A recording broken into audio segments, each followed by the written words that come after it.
warahmatullahi wabarakatuh. Selamat datang kembali para sahabat misteri, tentunya di channel Alam Astral Official.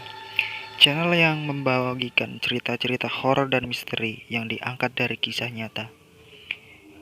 Masih bersama saya sendiri, Epi tentunya. Apa kabar kalian semua? Semoga teman-teman baik dan sehat-sehat saja ya. Untuk yang baru gabung, selamat datang dan salam kenal. Oke, pada kesempatan kali ini saya akan membawakan sebuah kisah misteri yang diangkat dari kisah nyata. Kisah ini berjudul Hantu Sundel Bolong. Kisah ini menceritakan sesosok makhluk gaib yang menghantui salah satu warga yang tinggal di sebuah perkampungan. Cerita ini saya dapatkan dari narasumber sendiri, yaitu beliau, karena kebetulan masih satu kampung dengan saya, dan rumahnya hanya berjarak antara beberapa petak kebun warga setempat. Dan sebelumnya nama-nama dalam cerita sudah saya samarkan ya. Oke, langsung saja ke ceritanya. Pada hari itu, tepatnya hari Senin, panggil saja namanya Pak Puji. Sedikit info nih, Pak Puji adalah seorang petani dan memiliki beberapa ekor sapi. Jadi di sela-sela kesibukannya, jika sore hari, Pak Puji ini mencari rumput untuk pakan sapi-sapinya tersebut. Pak Puji ini memiliki 3 orang anak. Ia tinggal bersama anak dan istrinya di sebuah rumah yang bergaya bangunan zaman Belanda dulu. Jadi bangunannya itu terlihat jadul dan sangat tua ya, serta aura yang sangat menyeramkan. Jadi posisi depan rumah itu menghadap ke lapangan yang cukup luas. Sebelah timur area perkebunan warga dan pemakaman yang sudah tak difungsikan lagi. Sekeliling rumah dipenuhi pohon-pohon bambu yang sangat rimbun dan beberapa pohon-pohon yang sangat besar. Singkat cerita, tepatnya pada pukul 7 malam, sehabis pulang dari musola, Pak Puji ini berniat mengobor belut di sawah. Dan kebetulan akses menuju persawahan itu harus melalui kebun-kebun yang rimbun dengan jalan setapak yang gelap dekat area pemakaman tua. Namun pada kala itu hujan tiba-tiba turun, jadi niat mengobor belut diurungkan dan Pak Puji memutuskan untuk berangkat mengobor pukul 10 malam nanti. Dan tibanya waktu jam menunjukkan jam 10 malam. Pak Puji ini lalu berpamitan kepada istrinya untuk pergi ke sawah. Dan kebetulan hujan pun sudah mulai reda. Di tengah-tengah perjalanan, Pak Puji bercahayakan lampu Petromax atau lampu minyak zaman dulu ya. Sesampainya di tikungan jalan setapak, tepatnya di bawah pohon saman. Jadi pohon saman itu hampir mirip seperti pohon albasia ya, tapi lebih besar dan berbeda buahnya, serta ukuran batang pohonnya bisa sebesar pohon asam Jawa. Sesampainya di bawah pohon saman tersebut, Pak Puji ini tiba-tiba mendengar suara tangisan bayi. Alhasil yang membuat Pak Puji kaget bercampur takut, serta rasa yang sangat penasaran. Karena jam 10 malam ada bayi di bawah pohon besar. Dalam pikiran Pak Puji ini mungkin ia salah dengar, dan sekali lagi untuk memastikan suara tersebut, apakah itu suara bayi manusia atau suara hewan malam. Karena malam yang begitu gelap membuat suara seperti tangisan bayi tersebut tak nampak wujudnya, karena posisi suara bayi itu juga berada di belakang pohon tersebut.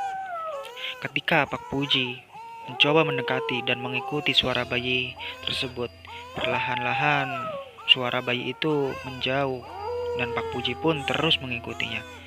Hingga tak terasa Pak Puji ini tanpa sadar sampai di sebuah perkebunan yang berada dekat sawah yang dipenuhi rimbunan pohon-pohon bambu dan pohon pisang yang lebat. Sadar akan hal itu, Pak Puji sangat kaget dan bingung, serta bercampur rasa takut yang sangat luar biasa. Pada saat Pak Puji ingin berbalik arah untuk kembali karena ia merasa ada yang sangat janggal, tiba-tiba suara bayi itu terdengar lagi. Dan justru posisinya sekarang suara tangisan bayi itu berada tepat di atas Pak Puji. Suara itu berada di atas rimbunan pohon bambu. Pak Puji merasakan takut yang sangat luar biasa hingga tak bisa berbuat apa-apa. Pak Puji hanya bisa berdoa dalam hati dan tiba-tiba ada sesuatu membuat mata Pak Puji ini terbelalak ketika suara bayi itu pindah ke depan Pak Puji yang jaraknya hanya 10 meteran. Di tengah gelapnya malam dan tertutup batang pohon pisang yang lumayan besar-besar, seraya memperjelas pandangan mata Pak Puji mencoba terfokus di tengah kebun pisang itu di mana arah suara tangisan bayi itu berada. Dan tiba-tiba suara tangisan bayi itu pelan-pelan mulai berwujud seperti asap tipis dan lama-kelamaan menebal. Tak lama kemudian menjadi wujud sosok perempuan berambut gimbal dan acak-acakan. Sosok ini membelakangi Pak Puji dengan suara tertawa cekikikan yang sangat mengerikan. Dan yang bikin Pak Puji lebih takut lagi dan hampir pingsan di tempat, ternyata punggung perempuan itu berlubang dan darah masih menetes ke tanah. Juga ulat belatung yang bergerak-gerak hingga terlihat sangat mengerikan, serta bau bangkai yang menyeruak. Seketika itu pula lutut dan tubuh Pak Puji terasa lemas, dan seketika itu juga Pak Puji tak ingat apa-apa lagi. Dan keesokan harinya Pak Puji ditemukan oleh warga setempat yang ingin pergi ke sawah. Lalu Pak Puji ditolong oleh warga tersebut. Pak Puji lalu menceritakan apa yang dialaminya semalam kepada warga tersebut. Setelah itu Pak Puji bergegas dan berpamitan untuk pulang karena pasti istri dan anaknya sangat khawatir. Dan sesampainya di rumah, Pak Puji ini langsung disambut dengan beribu pertanyaan oleh anak dan istrinya. Lalu Pak Puji menceritakan hal yang menyeramkan tersebut kepada anak dan istrinya, yang membuat anak dan istri Pak Puji ini ikut takut. Dan setelah kejadian itu, Pak Puji tidak lagi mengobar belut melewati jalan setapak yang diapit pemakaman tua dan pohon-pohon bambu serta pohon saman yang besar di mana hantu sundel bolong itu bersemayam. Dan cerita pun selesai. Dan sekarang pohon saman anggrek itu sudah ditebang ya, dan hantu sundel bolong itu adalah penghuni pohon saman besar yang ada di tikungan jalan setapak dekat area pemakaman tua itu. Dan si sundel bolong itu desas-desusnya sudah berpindah ke area pemakaman tua yang dimana dekat pohon saman besar itu dulu berdiri. Oke, terima kasih yang sudah mampir ke channel Alam Astral Official ya. Buat teman-teman yang sudah support dan dukung channel ini, saya ucapkan banyak terima kasih dan semoga betah dengan cerita-cerita horor yang saya bawakan ya. Yang belum subscribe silahkan subscribe dan tekan tombol loncengnya agar jika saya mengupload video terbaru kisah-kisah seram selanjutnya bisa muncul notifikasinya. Jangan lupa juga untuk like, share, dan komen. Oke, segitu saja dari saya dan sampai jumpa lagi di kisah-kisah misteri nyata berikutnya. Tentunya bersama saya sendiri.